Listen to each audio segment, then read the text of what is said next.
This is the Lone Crater YouTube. We hope this video helps. You start by gathering the exact camel poster color, a flat brush for coverage, and a round for edges. Wet a portion of your palette, mix a small test swatch so you know its value. Once done, lay down a primed sheet. 200 to 300 GSM is ideal to avoid buckling.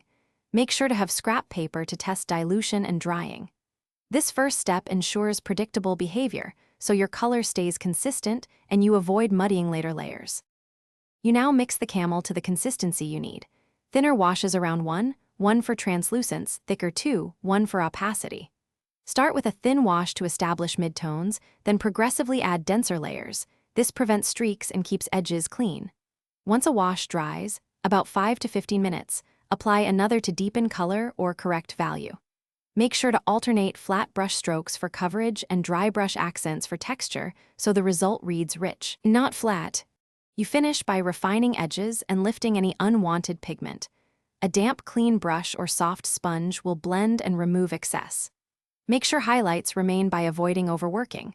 When satisfied, protect the piece with a light matte fixative. If colors look muddy, don't panic. Gently lift the area with a damp brush, allow it to dry fully, then rebuild the tones with thin, controlled layers. This method preserves vibrancy and gives you control over value and texture. Thanks for watching. Consider subscribing if we helped you.